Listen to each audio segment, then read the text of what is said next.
Hello दोस्तों। तो पिछले कुछ लेक्चर्स में हमने ट्रांजिएंट के बारे में पढ़ा है। तो एक बार वो अपन रिवाइज कर लेते हैं कि अपन ने क्या क्या उसमें पढ़ा है।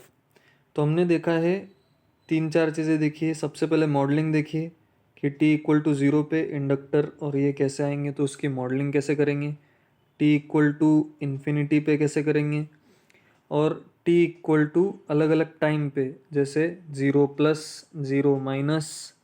तो इस पे अपन कैसे जो है अपने सर्किट को मॉडल कर सकते हैं और क्वेश्चन को सॉल्व कर सकते हैं। फिर अपन ने ट्रांजिएंट इक्वेशन देखी थी कि transient equation, general transient equation जो है वो कैसी होती है। तो वो इंडक्टर के लिए कैसी होती है, that is I L T should be equal to final plus in bracket initial minus final exponential minus T upon tau. तो वो क्या होता है, फाइनल प्लस इनिशियल यानी कि I of zero minus infinity and into में क्या आ जाएगा अपने पास, exponential minus T upon tau. तो जहाँ पे टाउ मेरे पास क्या है, वो है टाइम कांस्टेंट, जो आरसी सर्किट के लिए होता है R into C and RL circuit के लिए होता है एल अपॉन आर। और सिमिलरली यही इक्वेशन अपने कैपेसिटर के लिए कैसे होती है, कैपेसिटर के लिए क्या हो जाएगा, V C T capacitor voltage should be equal to final plus initial minus final और मल्टीप्लिकेशन में सेम ये वाली term exponential minus T upon tau. I think ये अंडरस्टूड है, यहाँ पे आ जाएगा सामने मल्टीप्लिकेशन में। ऑलराइट, तो आज अपन क्या देखने वाले हैं, आज अपन देखेंगे कि लाप्लास ट्रांसफॉर्म का क्या यूज़ है और अपन नेटवर्क में उसका कैसे यूज़ कर सकते हैं। तो बेसिकली अगर अपन पढ़ने जाए तो अपने पास कुछ कुछ डोमेन्स है। जैसे अभी अपन सर्किट सॉल्व कर रहे थे, तो वो सर्किट अपन किस में सॉल्व कर रहे थे, टाइम डोमेन में सॉल्व कर रहे थे। अब लाप्लास ट्रांसफॉर्म क्या करेगा, लाप्लास ट्रांसफॉर्म जो है वो किसी भी टाइम डोमेन की चीज़ को फ्रीक्वेंसी डोमेन में ले जाएगा, है ना। तो अगर अपन उसके बेसिक की बात करें, लाप्लास ट्रांसफॉर्म, है ना। तो लाप्लास ट्रांसफॉर्म क्या करेगा, कोई भी फंक्शन है एफ ऑफ टी का, उसको अपन एफ ऑफ एस में ले जा सकते हैं। तो अपन सोचेंगे कि भाई इसका यूज़ क्या है। इसका यूज़ ये है कि कुछ कुछ चीज़ें जो टाइम डोमेन में सॉल्व करने में मुश्किल होता है, वो अपन लाप्लास डोमेन में ईजिली मैनिपुलेट कर सकते हैं।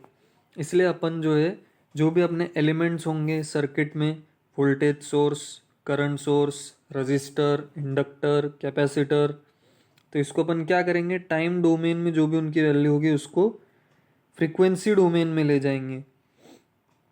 पूरा का पूरा सर्किट ही अपन टाइम डोमेन से फ्रीक्वेंसी डोमेन में ले जाएंगे। और वहाँ पे अपन क्या पाएंगे, वहाँ पे अपन पाएंगे कि सॉल्यूशन निकालना आसान है। तो सॉल्यूशन किस में आ जाएगा फिर, फ्रीक्वेंसी डोमेन में, यानी कि इन टर्म्स ऑफ एस। और फिर से उसका इन्वर्स लैप्लास करके अपन टाइम डोमेन में ले आएंगे जिसमें अपने को आंसर चाहिए। तो यह भी सुनने में शायद लंबा लग रहा होगा कि एक डबल प्रोसीजर है, टाइम से फ्रीक्वेंसी में जाओ और फिर रिपीट आओ, ऐसे सर्कल है। बट ये सबसे आसान है, ये इजी पड़ता है, ठीक है। अब जो है एक तो बेसिक फार्मूला होता है, और लाप्लास ट्रांसफॉर्म जो है मोस्टली इसमें अपन यूनिलेटरल लाप्लास ट्रांसफॉर्म यूज़ करते हैं। यूनिलेटरल से क्या मीनिंग है, दो टाइप के लाप्लास ट्रांसफॉर्म है, बाईलेटरल लाप्लास ट्रांसफॉर्म और एक यूनिलेटरल लाप्लास ट्रांसफॉर्म। तो बाईलेटरल में कुछ नहीं है, लिमिट्स जो है वो माइनस इन्फिनिटी से इन्फिनिटी लगती है, फंक्शन ऑफ टी अपने पास होता है, और मल्टीप्लिकेशन में अपने पास क्या होता है, exponential minus of S T D T. और जो यूनिलेटरल लाप्लास ट्रांसफॉर्म है वो क्या होता है, जीरो से infinity F T exponential minus S T D T. तो सिर्फ चेंज क्या हुआ है यहाँ पे, सिर्फ और सिर्फ यूनिट्स चेंज हुई है। और मोस्टली नेटवर्क थ्योरी में यही वाला अपन यूज़ करते हैं। इसका जो डीप स्टडी है वो तो अपन किस में पढ़ेंगे, सिग्नल सिस्टम्स में पढ़ेंगे। पर नेटवर्क के लिए तो बेसिक फॉर्मूले और बेसिक कन्वर्जन ही याद कर लिए तो उससे जो है अपना काम हो जाता है। ये फॉर्मूला भी मोस्टली अपन नहीं लगाते, डायरेक्ट जो है कन्वर्जन्स पे काम हो जाता है। तो कुछ बेसिक कन्वर्जन देख लेते हैं जो अपने काम आने वाले हैं। एक होता है यूटी। यूटी क्या होता है, ये होता है यूनिट स्टेप फंक्शन। दिखता कैसे है ये टी इक्वल टू ज़ीरो पे जो है वो शुरू होता है, स्टेप वैल्यू वन पे चली जाती है, amplitude at T equal to zero. One है तो यहाँ पे वन यू टी, इसलिए ये वन यू टी है। अगर यहाँ पे होता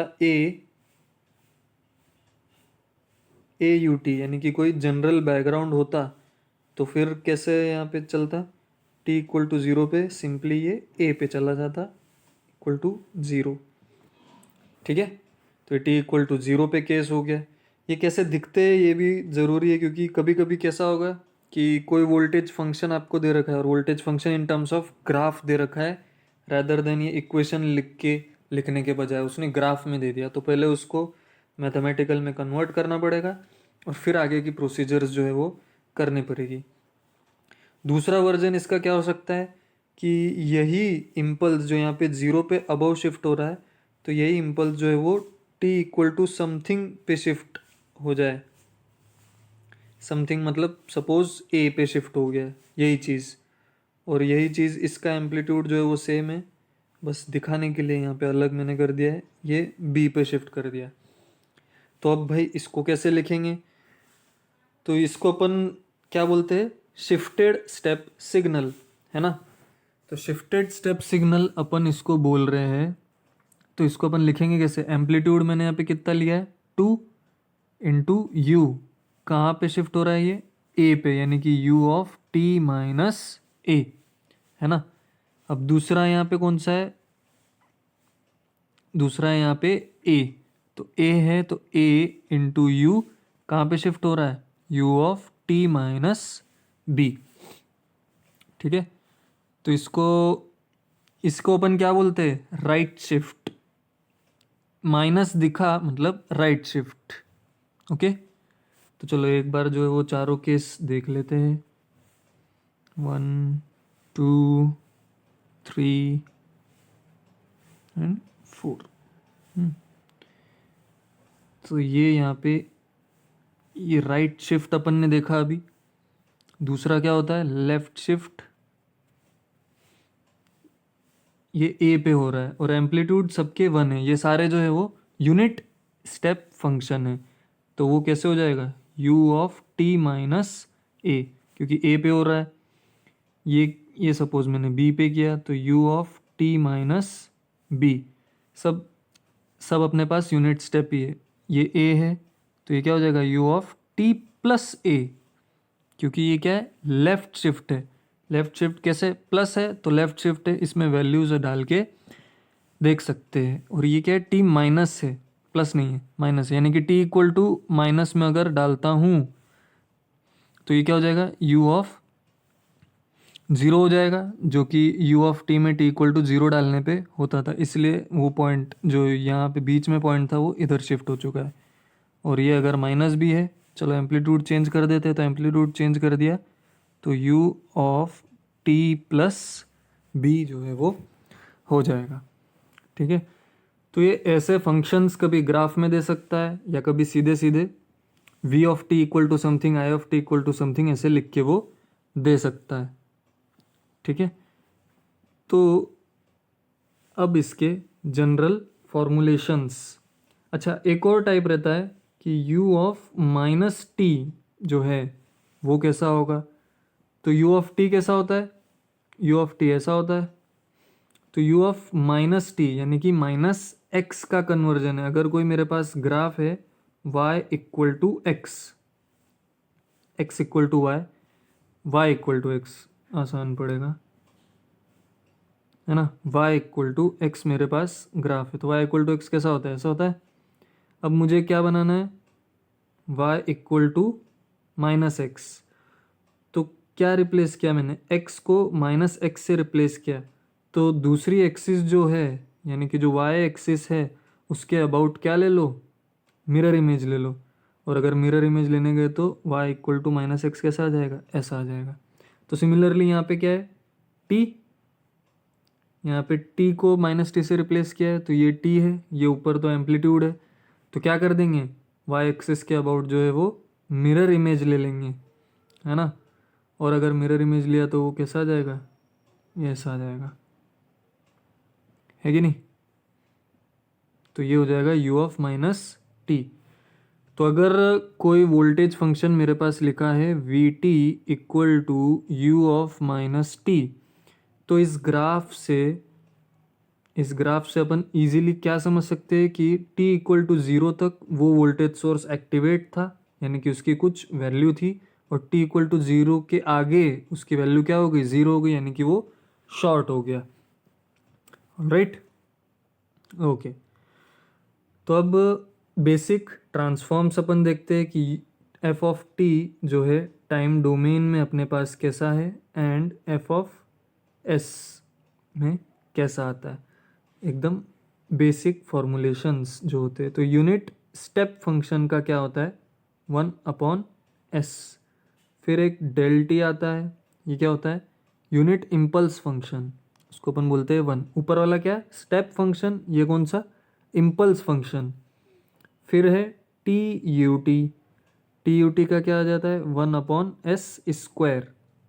ओके, ये तीन हो गए।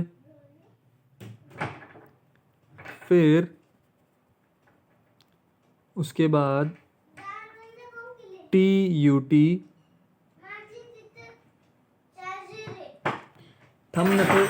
थम तोड़ दो। फिर अपने पास जो है टी का पावर n यू टी का पावर n यू टी, ये क्या है, ये मैं जनरल में बता रहा हूँ कि n फैक्टोरियल अपॉन s का पावर n+1, है ना। अब ये n फैक्टोरियल s का पावर n+1 कब आता है, जब ये अपने पास इंटीजर, पॉजिटिव इंटीजर होता है। अगर ये कोई फ्रैक्शन में है, यहाँ पे n अगर कोई फ्रैक्शन में है तो अपन यहाँ पे क्या यूज़ करेंगे, गामा n+1 अपॉन s का पावर n+1। तो ये मोस्टली तो यूज़ होता नहीं है, पर लाप्लास ट्रांसफॉर्म है, सिग्नल सिस्टम्स में भी है और पूरे गेट एग्जामिनेशन में है, तो ये काम आ जाएगा। ठीक है, तो गामा n+1 और ये एन टी का power n U T n factorial upon s का पावर n+1, है ना। तो जनरली अब जैसे t² आया, तो t² आया तो अपन क्या करेंगे, 2 फैक्टोरियल अपॉन s का पावर n+1 यानी कि 3। t³ आया तो t³ U T 3 factorial upon s का पावर 3+1 यानी कि s का पावर 4। ओके, अब इसमें कुछ 2-4 प्रॉपर्टीज़ आपको मालूम होंगे, लाप्लास ट्रांसफॉर्म में बहुत सारी प्रॉपर्टीज़ होती है, कम से कम 10 से 11 प्रॉपर्टी है। तो कुछ कुछ प्रॉपर्टी जो है वो नेटवर्क्स में काम आ जाती है। तो चलो देखते हैं कौन सी प्रॉपर्टीज़ है। तो एक तो है लीनियरिटी प्रॉपर्टी, तो वो तो बेसिक ही है, कोई कांस्टेंट तुमने किसी फंक्शन के साथ मल्टीप्लाई कर दिया तो वो उसके लाप्लास ट्रांसफॉर्म के साथ भी मल्टीप्लाई हो जाएगा। जैसे u of a into you T, तो ये कांस्टेंट मल्टीप्लाई कर रखा है, तो इसका लाप्लास ट्रांसफॉर्म क्या हो जाएगा, a/s। तो सिंपली ये a जो है वो कैरी फॉरवर्ड हो जाएगा, है ना। इसको अगर इज्जत से लिखने की कोशिश करते हैं तो ये ऐसा आता है, a into F of T plus B into G of T. इसका लाप्लास लिखना है तो a into F of s plus B into G of s, है ना। अब ये तो हो गई कांस्टेंट लीनियरिटी प्रॉपर्टी। फिर इसके बाद आता है अपने पास शिफ्टिंग प्रॉपर्टी, यानी कि u ऑफ टी माइनस ए। तो इसका लाप्लास में कैसे लिखूँगा, तो इसका लाप्लास कैसे, एक्सपोनेंशियल आ जाता है a minus S into U T. अब ये तो टाइम डोमेन में लिख दिया, मतलब ये मैंने गलत लिख दिया है, a minus S divided by s, है ना। अब यहाँ पे कभी कभी जो है कन्फ्यूजन होता है कि एक्सपोनेंशियल माइनस ए टी आएगा कि माइनस ए एस आएगा। तो ध्यान से देखो यार, ये एस डोमेन है, तो एक्सपोनेंशियल माइनस ए एस ही आएगा, है ना। वापस से देखते हैं, u ऑफ t माइनस ए, तो ये क्या हो जाएगा minus A S by S. Confusion कब आता है, जब ये एक्सपोनेंशियल ए टी यहाँ पे आ जाता है। तो यहाँ पे कैसा हो जाता है, यहाँ पे हो जाता है reverse F of S plus A हो जाता है ना। चक्कर वही चला ये, पर यहाँ पे जो है साइन का नेगेशन में गया। कभी कभी ये ई का पावर माइनस ए टी, तो यहाँ पे भी ई का पावर माइनस ए टी लिख देते हैं, क्योंकि आदत रहती है exponential minus A T, exponential minus A T, तो एक्सपोनेंशियल माइनस ए एस है। तो you of T minus A shifted version आपको कभी दिया, उसका लाप्लास निकालना है, तो फिर ऐसे निकालेंगे। फिर अपने पास एक आता है scaling property, you of A T अगर आया तो इसका अपन क्या करेंगे, 1/ए जो कांस्टेंट है into F of S upon A, यानी कि जो लाप्लास था, तो लाप्लास जो है वो क्या था 1/s था, 1/s था, तो 1/s था तो s अपॉन ए हो जाएगा, यानी कि a से a कैंसिल हो जाएगा, 1/a into 1/s upon a, तो a से a हो गया कैंसिल, यानी कि 1/s ही आ जाएगा, है ना।